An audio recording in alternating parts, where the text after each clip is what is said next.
Mientras discutimos estas cosas, hay un nuevo comunicado que es muy importante del Banco Central. Ale Gallo.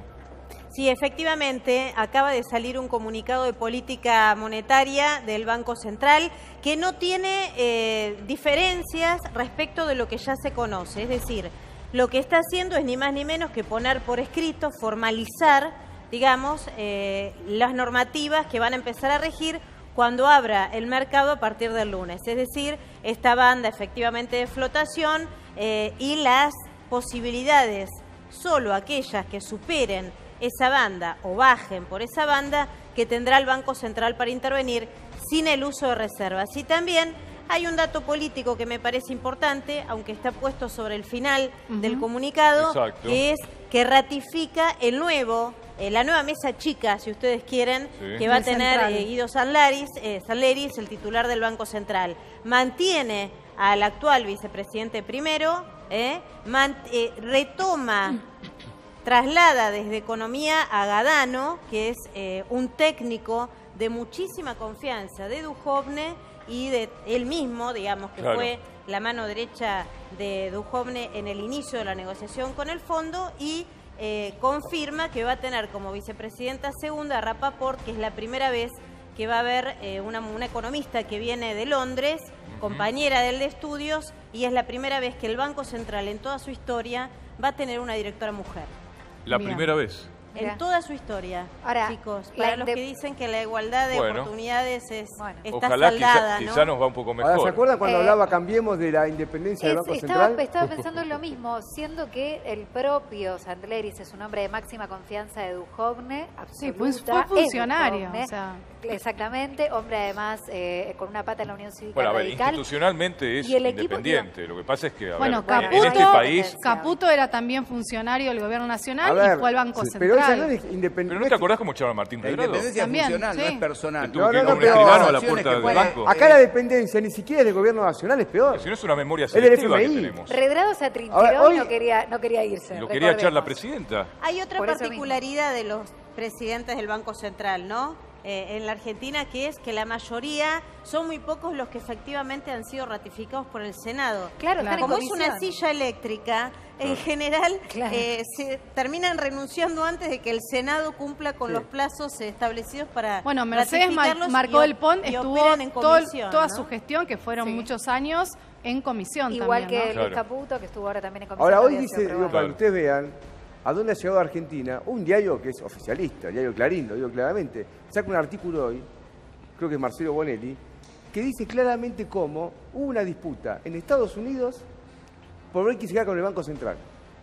Wall Street quería que se quede Caputo porque hacen negocio con este Carritray, y el FMI quería que venga una persona propia. Es decir, que ya no es un Banco Central dependiente de Macri, es un Banco Central que directamente depende del Fondo Monetario Internacional. Esta carta de intención, todo esto, toda su política está determinada directamente. ¿Por qué van a vender, por ejemplo, 150 millones, solamente eso, cuando llega a 44? Porque lo dice el FMI. Es decir, no tenemos un Banco Central. Claramente. Bueno, la buena noticia es que el gobierno, que generalmente denosta la política tradicional, también en estas cosas se definen políticamente, porque aquí hubo un ganador concreto.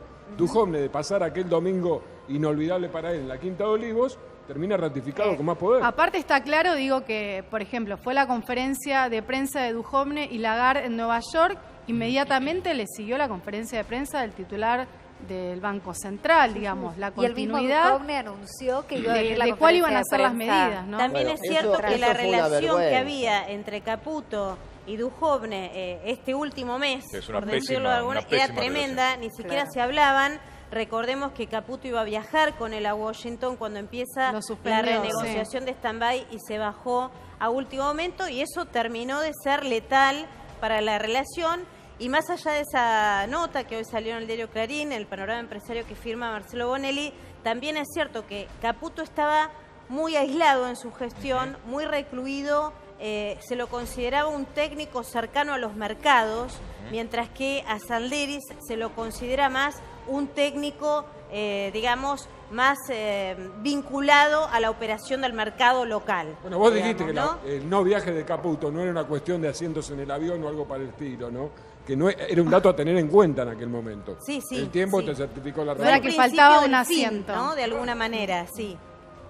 Ahora, respecto de la independencia del Banco Central, Ale, vos que realmente tenés conocimiento al respecto, a mí me parece que ideológicamente un Banco Central de todas maneras debe responder a la política económica de un gobierno. Es una herramienta no solamente monetaria, me parece que es una herramienta social, económica y social. Ahora, el gobierno para que deje de serlo, ¿tiene que modificar la Carta Orgánica del Banco Central? La Carta Orgánica hasta ahora no se ha modificado, ¿no? Ningún gobierno la ha modificado, ni el actual ni el anterior, digamos, y funciona, los nombramientos de sus directores y sus políticas funcionan de acuerdo a esa Carta Orgánica y de acuerdo a los avales políticos que le dan los oficialismos y la oposición en el Senado. Claro. Es cierto que Mauricio Macri habría ratificado en una reunión con Sandleris a solas esta semana su voluntad de efectivamente concretar el envío al Congreso de una nueva Carta Orgánica del Banco Central que había quedado como diluido. En un momento se habló, después con la nueva estampida del dólar eso quedó como en segundo plano. Sí. Y esa nueva Carta Orgánica lo que establecería básicamente es aumentar la autonomía o la autarquía, para usar términos técnicos, del Banco Central y dejar por escrito también en esa nueva ley, si fuera aprobada la Carta Orgánica, que no habrá más emisión monetaria en la Argentina. Claro. Algo que hasta ahora tampoco ocurrió. Ahora sí, antes criticaba, me acuerdo, Nati, que no había un ministro de Economía, prácticamente, porque eran todos, había una cuestión de horizontalidad. Ahora hay un ministro fuerte y se critica que Duhovne es un superministro. O sea, se critica una cosa y se critica la otra también. Porque ahora, de hecho, es el ministro de Economía. Claramente, Duhovne es el superministro de Economía. Si había dudas respecto. Duhovne, que estaba hace pocos días en la cuerda floja. Ustedes recordarán que se habló justamente de Carlos Melconian. El presidente llegó a reunirse con Carlos Melconian en ese fin de semana al que hacíamos mención hace poco. Si Melconian hubiera justamente aceptado... Melconian, perdón, ¿no? Duhovne logró lo que Melconian no logró. O sea, Melconian le había puesto como condición al presidente Mauricio Macri que se cambiara la titularidad del Banco Central, ¿no? Dejó su salud en eso. Y eso ahora pasó recién, ¿no? Ahora cuenta de la improvisación. Claro, pues si hubiera aceptado Melconian, hoy Duhovne no estaría en el cargo de superministro. Están improvisando, porque un superministro se supone que reúne un caudal político por derecho propio. A esto lo estaban por echar hace 15 días. De repente queda como superministro alguien que estuvo a punto de ser separado del cargo, y Caputo, que era la persona que tenía más reputación en el equipo económico, termina separado. Es el resultado de una crisis, no de un plan político. A mí me importa que tengamos en claro eso, porque es un gobierno que improvisa y es un gobierno que es parte del problema, no de la solución. Esto es importante verlo. Pero estamos olvidando un dato. Es un gobierno que es parte del problema. Argentina. ¿Cómo? Sí, ahora. Estamos olvidando un dato. Estamos en la Argentina, como que también fue fuerte ver la foto de Cristina Lagarde con la bandera nacional, digamos, todo un símbolo, ¿no? De momentos ahora, económicos. chicos, yo me pregunto, volviendo a la que es lo que nos preocupa realmente, por eso estamos ahí en vivo en el comedor, como podemos haber estado en tantos otros comedores, estos son los datos de la pobreza, es lo que nos preocupa. Digo, el gobierno de Scioli, hipotéticamente, ¿hubiera podido hacer otra cosa?